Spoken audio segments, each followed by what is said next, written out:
안녕하세요. 창세기 강의 좀 오랜만에 찍는 것 같네요. 저희가 이제 지난주에 계속해서 지금까지 노아를 살펴보고 있죠. 지난 시간에 이제 노아와 그 집을 구원하신 하나님 1번까지 보고 마쳤습니다. 이제 오늘은 2번부터 이제 나갈 차례입니다. 저희가 이 노아의 홍수 심판 이 사건들을 계속해서 지금 이제 보고 있는데, 이 사건을 보면서 저희들이 한 가지 좀 교훈을 삼았으면 좋겠는 것은, 구약에 있는 여러 가지 사건들은 이제 신약에 있을 어떤 그림자의 사건으로 진행되는 경우가 굉장히 많이 있거든요. 그러니까 노아의 홍수 심판도 결국에는 무엇의 그림자로 볼 수 있냐면은, 장차 있을 예수 그리스도 그 재림의 그 심판의 때의 그림자로 볼 수가 있는 겁니다. 그 노아 홍수 심판이 불경건한 자들에게는 심판의 사건이었고, 또 의로운 노아에게는 구원의 사건이 되었듯이, 예수님께서 마지막 날 재림하시는 그 때에 불경건한 자들에게는 그것이 심판의 사건이 될 것이고, 또 예수 그리스도를 영접한 의로운 자들에게는 그 사건은 곧 구원의 사건이 되는 것이죠. 그래서 우리는 이것을 노아의 홍수 그 심판 사건을 보면서 장차 있을 예수 그리스도의 재림을 우리가 바라보는 것이 중요한 것 같습니다.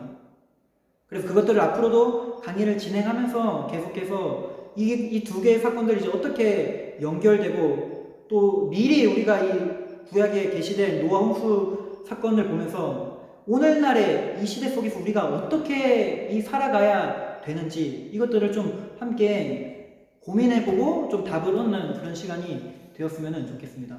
그럼 저희가 2번부터 보도록 할게요. 자, 2번입니다. 하나님께서 언제, 어떻게, 얼마 동안 홍수가 나게 하셨습니까? 라고 물어보고 있습니다. 자, 먼저 답을 하기 전에 좀 여기에 이제 7장 6절부터 12절까지 나와 있는데, 조금 우리가 좀 체크할 것들을 먼저 체크하고 좀 답을 달아보도록 하겠습니다. 먼저 7장 7절에 보면요, 흥미로운 게, 노아는 아들들과 아내와 며느리들과 이렇게 나와 있는데요. 이게 왜 흥미롭냐면은, 노아 시대에는 그 경건한 셋의 자손들도 어떻게 변질이 됐냐면은, 이 일부 일처제가 아니라 일부 다처제로 변질이 되었다라고 했죠. 내가 아내로 삼고 싶은 그 사람들을 다 아내로 삼는, 그게 몇 절에 나와 있죠? 창세기 6장 2절에 보면은 잘 나타나 있습니다. 하나님의 아들들, 그러니까 경건한 셋의 자손들도 이 하나님께서 허락하신 그 일부 일처제라는 결혼관이 무너지고, 자신의 육신의 정욕대로 나아갔던 일부 다처제가 막 만연해지는 그런 시대였는데, 노아는 7장 7절에 보니까 다른 것들은 아들들 복수고 또 며느리들도 복수인데 아내와 단수로 되어 있죠. 그럼 노아는 이 시대에 어떻게 살았다는 거예요? 하나님의 기준, 말씀이 무너진 그 시대 속에서 노아는 끝까지 그 일부 일처제, 하나님의 그 말씀들을 끝까지 지키며 살아갔던 그 경건한 노아의 모습들을 우리는 이 7장 7절을 보면서도 알 수가 있는 것입니다. 자, 그리고 또 흥미로운 게 7장 9절 10절을 한번 보셨으면 좋겠는데요. 노아가 7장 9절에 보면은 이제 하나님께서 명령하신 대로 짐승들까지도 다 이제 방주에 들어가죠. 그리고 이제 노아도 방주에 들어가는데, 7장 10절에 보면은 7일 후에 홍수가 땅에 덮였다라고 나와 있거든요. 그러니까 노아와 그 모든 짐승들이 이제 방주에 타고 하나님께서 바로 방주에 들어가자마자 심판하신 것이 아니라, 그 방주에 들어가고서도 7일이라는 시간을 기다렸다라는 것을 알 수가 있습니다. 그러니까 하나님께서 얼마나 한 사람이라도 더 구원하시기 위해서 오래 참으시고 심판을 끝까지 늦추시면서라도 한 사람이라도 구원하기를 원하시는 그 하나님의 어떤 열망들이 이 사실은 홍수 심판 속에서도 우리가 성경을 자세히 읽다 보면은 그것이 이렇게 잘 드러나게 됩니다. 자, 그러면 질문에 대한 답을 해보겠습니다. 하나님께서 언제 어떻게 얼마 동안 홍수가 나게 하셨습니까? 자, 먼저 언제 홍수가 나게 됐냐면은 자, 노아가 여기 보면은 7장 6절에 보면은 홍수가 땅에 있을 때에 노아가 600세라라고 나와 있죠. 그러니까 노아가 600세가 되던 해에 홍수가 난 것입니다. 자, 그러면 어떻게 이제 얼마 동안 홍수가 났냐면은 자, 이제 그것은 7장 11절 12절에 나와 있는데요. 7장 11절 이제 후반부에 보면은 이렇게 나와 있죠. 그날에 큰 기품의 샘들이 터지며 하늘의 창문들이 열렸다라고 나와 있습니다. 그리고 12절에 40주야를 이렇게 비가 땅에 쏟아졌다라고 나와 있죠. 그러니까 큰 기품의 샘들이 터지며 하늘의 그 창문들이 열려 40주야로 이제 홍수가 나게 하셨다는 것을 알 수가 있습니다. 여기서 조금 흥미로운 게 7장 11절에 하늘의 창문들이 열려라는 표현이 있거든요. 하늘의 창문들이 열렸다. 그 창조과학자들이 좀 흥미로운 주장을 하는 게 있는데요. 그게 뭐냐면은 성도 여러분, 창세기 1장 7절을 한번 보시길 바랍니다. 창세기 1장 7절을 보면은 이렇게 나와있죠. 창세기 1장 7절 궁창의 위의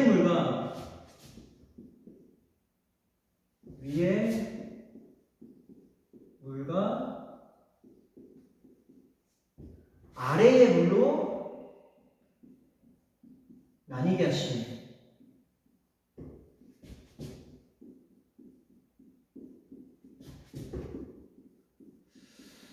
자, 여기서 궁창은 하늘을 뜻하는 겁니다.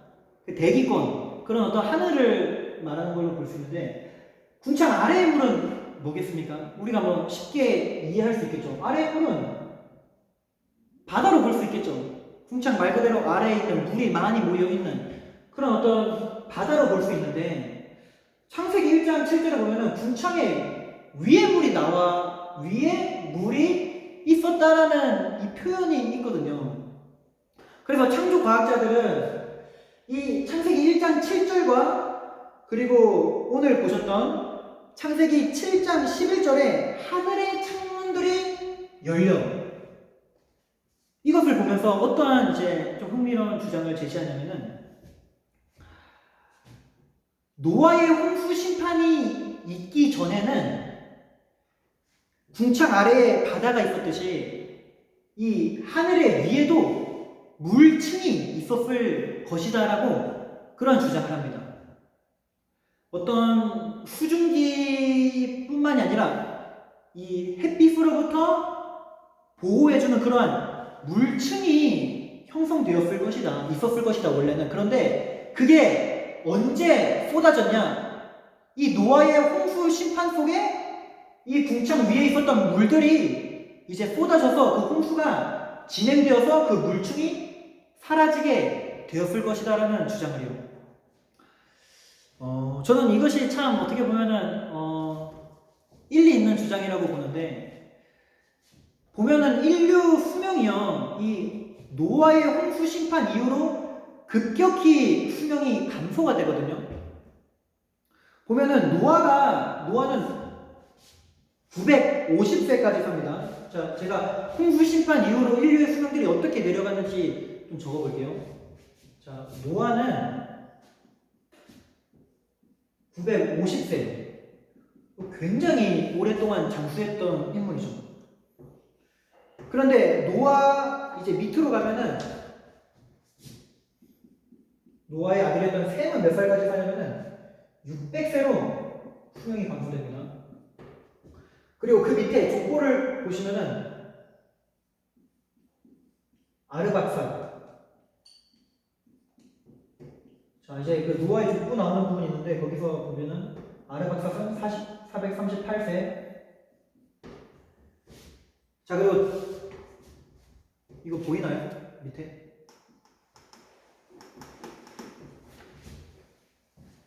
데라, 아브라함의 아버지죠. 데라까지 오면은 이 수명이 몇 세로 줄어들냐면은 205세. 그리고 우리가 잘 아는 아브라함 때는 그 수명이 어떻게 줄어들까요? 아브라함은 175세까지 살거든요. 그러니까 노아부터 아브라함까지 시간이 지나면서 수명이 급격히 감소되고 있는 것을 볼 수 있죠. 그리고 실제로 우리가 지금 오늘날 살아가고 있는 시대는 수명이 사실 175세보다도 훨씬 아래로 살잖아요. 이게 왜 이렇게 수명이 줄었느냐라고 추측을 하냐면은 원래 노아의 홍수 심판이 있기 전에 물충이 있었을 때는 태양이 이 햇빛이 우리에게 좋은 그러한 작용도 뭐 비타민이라든지 좋은 작용도 하지만 자외선이라든지 어떤 감마선 이런 것들은 우리를 노화시키고 또 인류의 수명을 줄어들게 만드는 그런 해로운 빛들도 같이 있다라고 해요.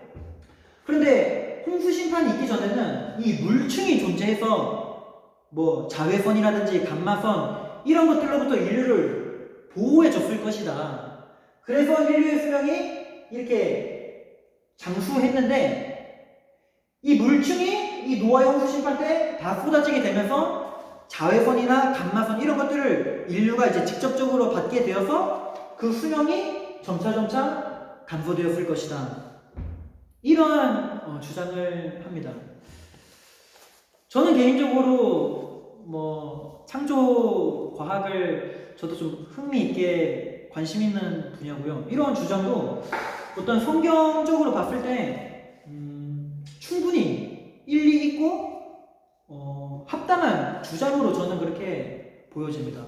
물론 신학자들마다 이 궁창의 위의 물을 물층이 아니라 그냥 수증기였을 것이다. 수증기였는데 그거를 궁창이 이제 위의 물이라고 표현한 것이다라고 주장하시는 분들도 있지만 이렇게 인류 수명이 계속해서 노아 홍수 심판 이후로 감소된 것을 볼 때 정말로 홍수 심판이 있기 전에는 이 물층이 있었고 그것이 쏟아져 내려서 햇빛으로부터 우리가 직접적으로 자외선, 감마선 이런 것들을 받아서 수명이 줄어들었을 것이다. 이렇게 보는 해석도 저는 충분히 일리가 있다라고 이렇게 보거든요. 그래서 이러한 창조 과학에서 일어나고 있는 주장들을 한번 소개시켜드리고 싶었습니다.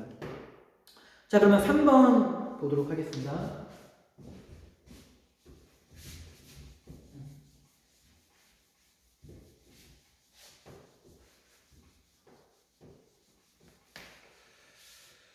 자, 3번입니다. 구원의 방주에 들어가는 사람은 누구입니까? 하나님께서 노아에게 명하신 동물들이 다 들어간 후 노아를 어떻게 하셨습니까? 잠시만요.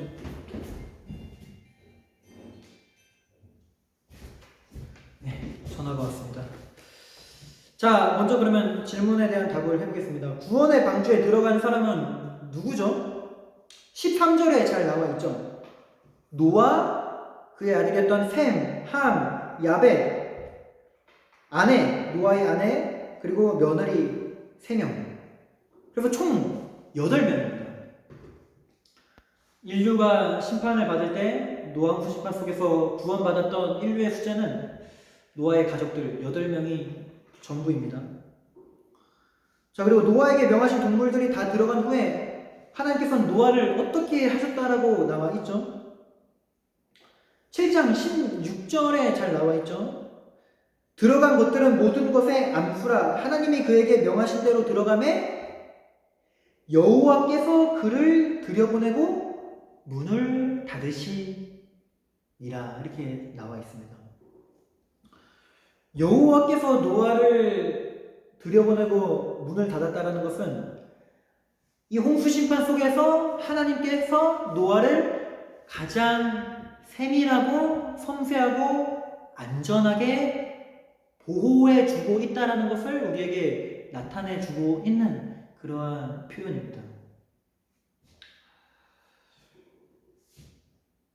홍수 심판이 있기 전에는 그 방주의 문이 열려져 있었거든요. 구원의 문이 열려져 있었다는 것이죠. 이것은 은혜입니다. 은혜. 그런데 그러한 은혜의 시간들이 끝나고 하나님께서 그 구원의 문을 닫아버리면은 어떠한 일이 일어나면은 그 누구도 이 구원의 문을 열 수가 없는 것입니다.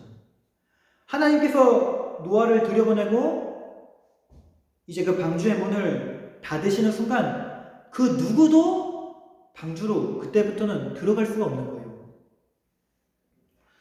요한계시록 13장 7절을 한번 펴봤으면 좋겠는데요.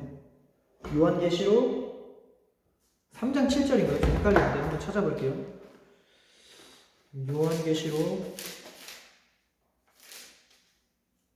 3장 7절이네요. 3장 7절에 보면 이렇게 나와 있습니다. 빌라델비아 교회의 사자에게 편지하라. 거룩하고 진실하사 다윗의 열쇠를 가지신 이 곧 열면 닫을 사람이 없고 닫으면 열 사람이 없는 그가 이르시되.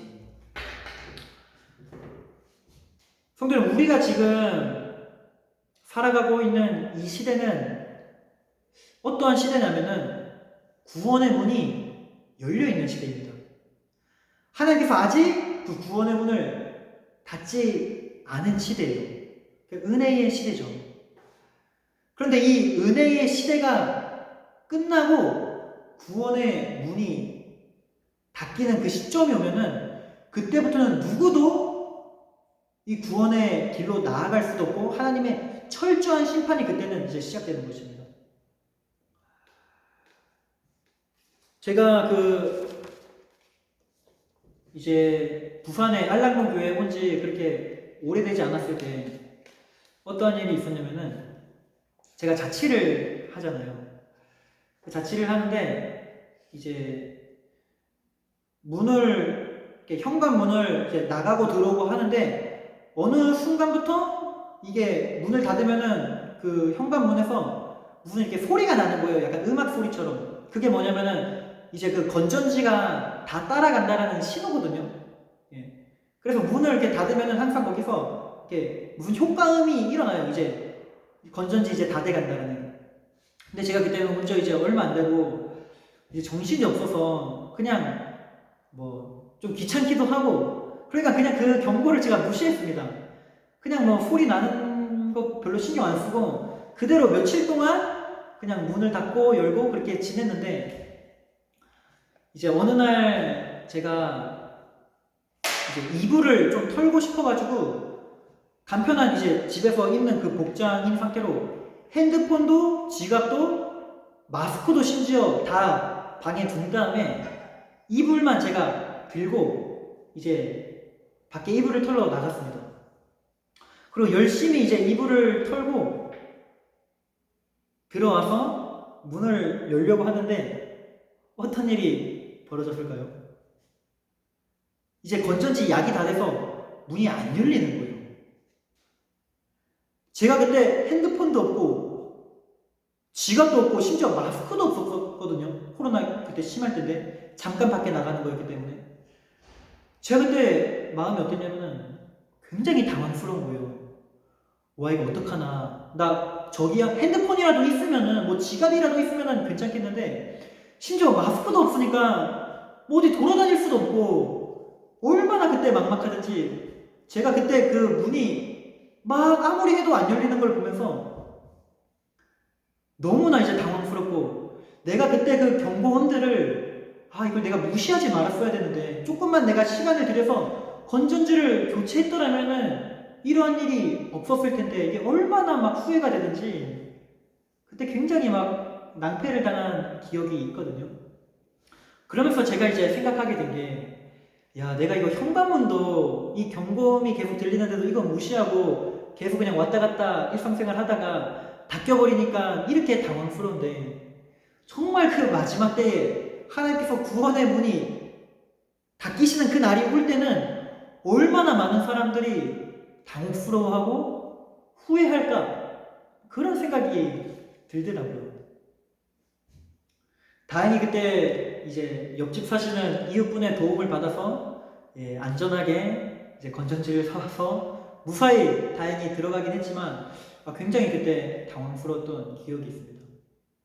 그렇기 때문에 우리도 오늘날 이렇게 민감해야 되는 거예요. 예수님께서 다시 오신다라는 그 약속이 성취되기 전까지는 분명히 우리에게 많은 신호와 사인들을 계속해서 줄 거거든요. 근데 우리가 그것을 무시하며 살아가서는 안 되는 것이죠. 그것에 예민하게 반응하고 그 날을 우리가 준비해서 그 날에 우리가 후회하거나 당황스러운 일이 없도록 그렇게 예수님만을 잘 붙잡고 살아가야 될 것 같습니다. 자, 4번 가도록 하겠습니다. 자, 물이 어느 정도로 많아졌습니까? 물이 얼마 동안 땅에 넘쳤습니까? 자, 물이 어느 정도로 많아졌는지 자, 우리가 한번 보도록 할게요. 자, 먼저 첫 번째 7장 17절에 맨 처음에는 이렇게 나와있죠. 물이 많아져 방주가 땅에서 떠올랐다고 합니다. 자, 물이 차서 이제 방주가 처음에는 떠오릅니다. 자, 그리고 두 번째 7장 18절에 나와 있습니다. 물이 이제 더 많아져 방주가 물 위에서 이제는 떠오르는 것뿐만 아니라 이제 떠다니는, 방주가 떠다니는. 자, 그리고 세 번째입니다. 7장 19절에 가면은 이제 물이, 홍수가 이제 40주야 40일 동안 밤낮으로 엄청나게 이게 쏟아지니까 물이 계속 불어나서 이제는 어느 정도까지 갔냐면은 7장 19절에 천하의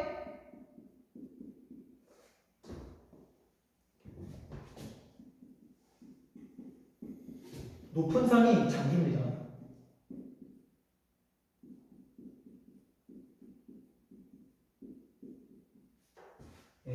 이 땅에 있는 그 높은 산, 지금은 에베레스트 산이 가장 높은지 잘 모르겠는데, 그러한 산들까지도 다 잠기기 시작했다는 것이죠. 근데 여기서 끝나지 않습니다. 7장 20절에 보면요, 거기서 15규빗이나 올랐다라고 나와 있어요. 그러니까 천하의 높은 산이 잠겼죠. 여기에다 플러스 4번은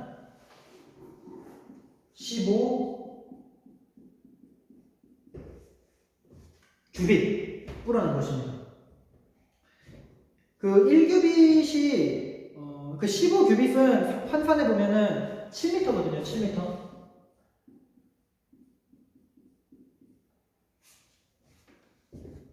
그러니까 높은 산이 다 잠겼고 그 위로도 7m까지도 올라갔다는 것이죠.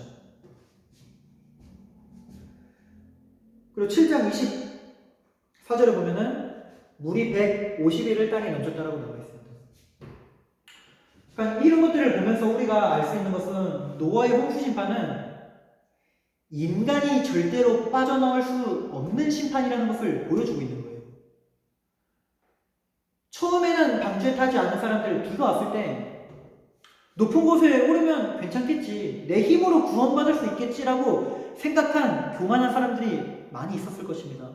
근데 시간이 지나니까 어떻게 돼요? 하나님은요, 심판을 시작하시면은 인간의 힘으로 절대로 빠져나올 수 없는 확실하시고도 완전한 심판을 행하신다는 거예요.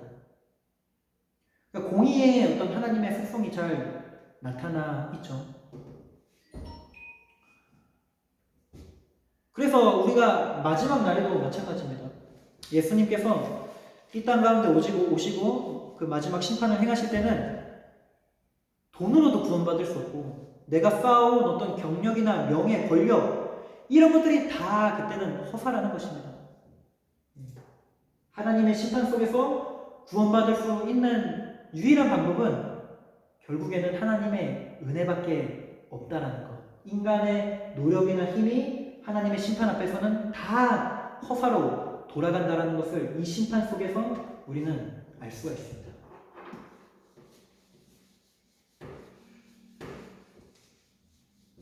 자, 5번 보도록 할게요. 저자는 홍수 심판의 무서움과 철저함을 어떻게 강조하고 있습니까?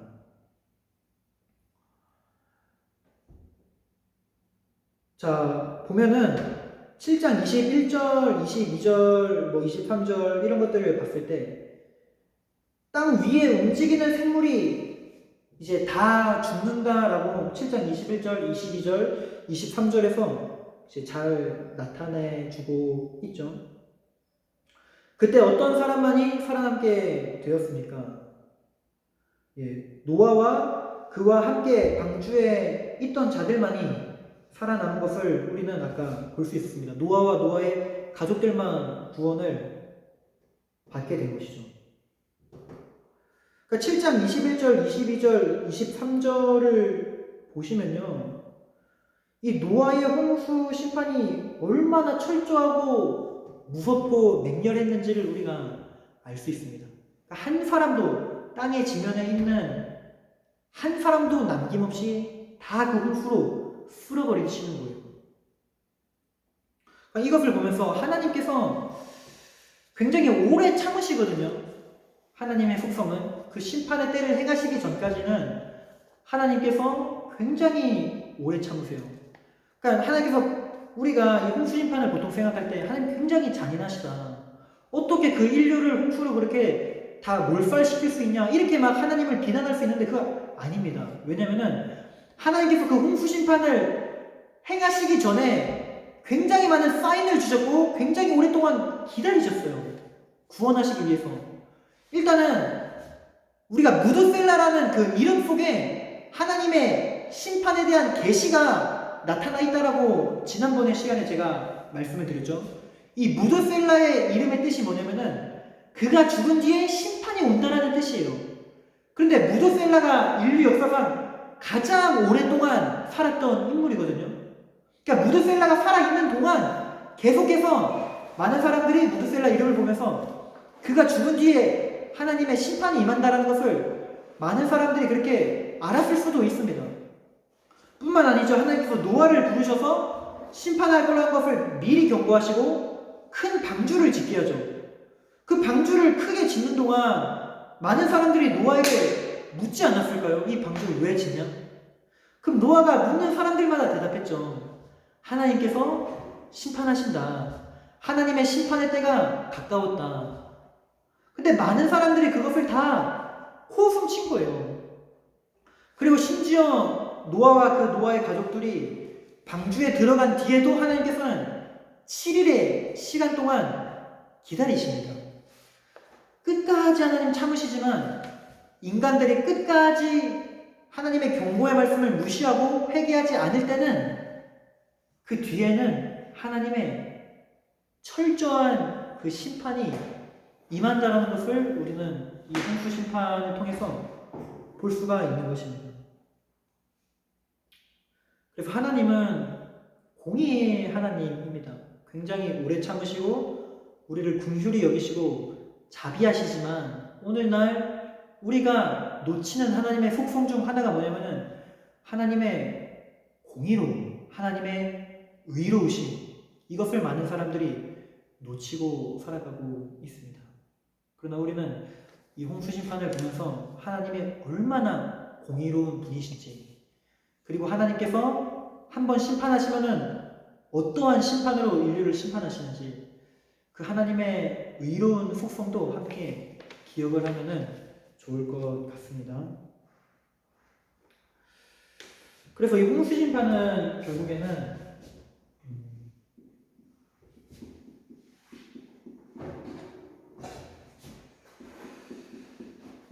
이것은 사실 장차 올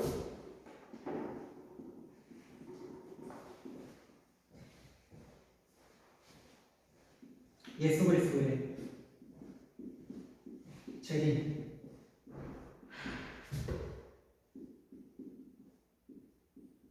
심판의 그림자가 된다는 것. 오늘날에도 하나님께서 지금 인류가 굉장히 타락했잖아요.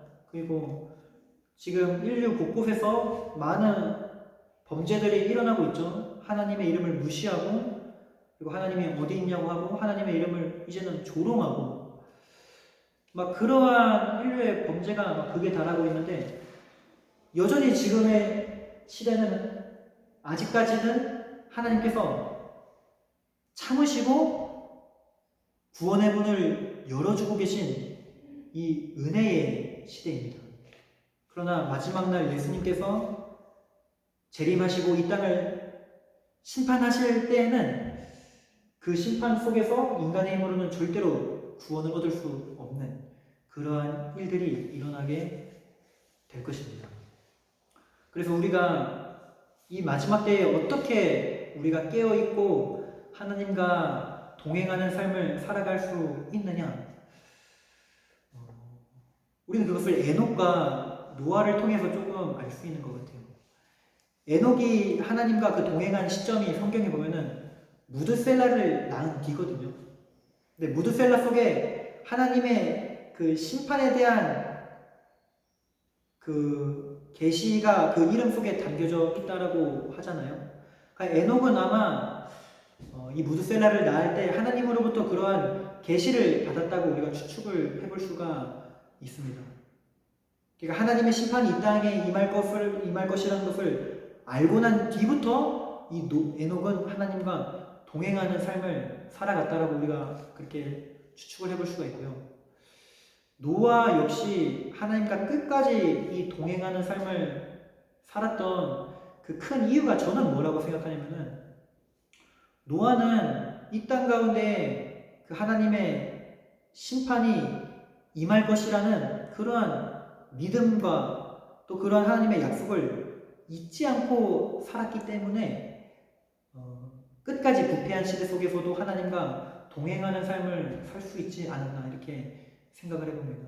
그렇게 오늘날 우리가 깨어있고 하나님과 동행할 수 있는 그러한 힘은 어디서 오냐면은 예수님께서 반드시 이 땅에 다시 오셔서 그러니까 예수 그리스도의 그 재림의 날이 임할 것이라는 것을 우리가 잊지 않고 날마다 그것을 기억하고 그 약속을 붙잡고 살아갈 때 우리는 이 시대의 상황과 그 조류 속에 흔들리지 않고 그것에 상관없이 끝까지 깨어 있을 수가 있는 것입니다.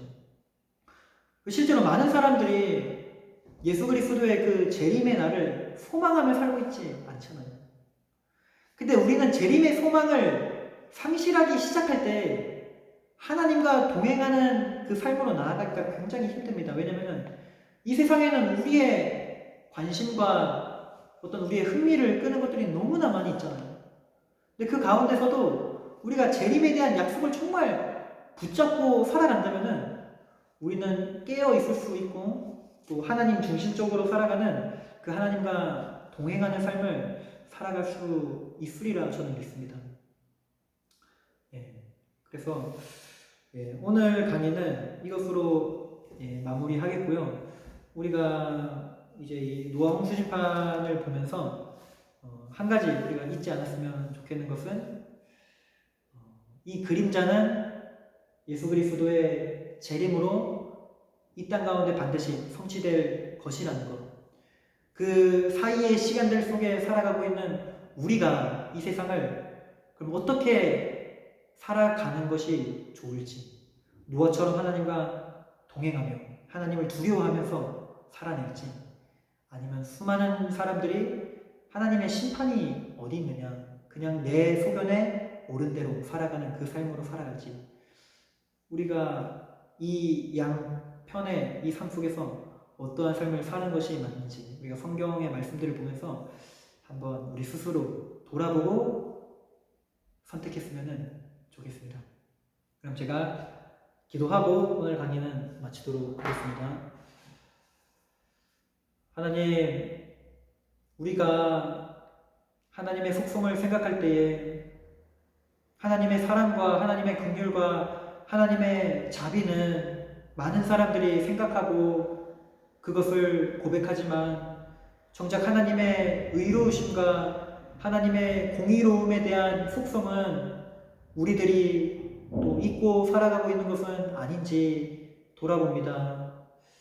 하나님께서 죄악을 미워하시고 그 죄를 또 철저히 심판하신다라는 그 사실을 우리가 잊지 않고 살아가게 하여 주시고, 또 우리가 이 시대 가운데서 또 예수 그리스도께서 이 땅 가운데 다시 오시는 그 재림의 날을 우리가 바라보고 그 재림에 대한 약속을 붙잡고 이 세상의 죄악 가운데에 휩쓸리고 동화되어 살아가는 것이 아니라 노아와 같이 이 세상 속에서 구별되어 하나님의 사람답게 그리고 하나님과 동행하는 그 삶을 살아갈 수 있도록 인도하여 주시옵소서. 그래야 마지막 날 주님 이 땅 가운데 다시 오실 때 우리 모두가 기쁨으로 주님을 맞이하여 그 날이 우리에게 있어서 참된 구원의 기쁨의 날이 될 수 있기를 간절히 소망합니다. 감사드리며 예수님의 이름으로 기도합니다. 아멘.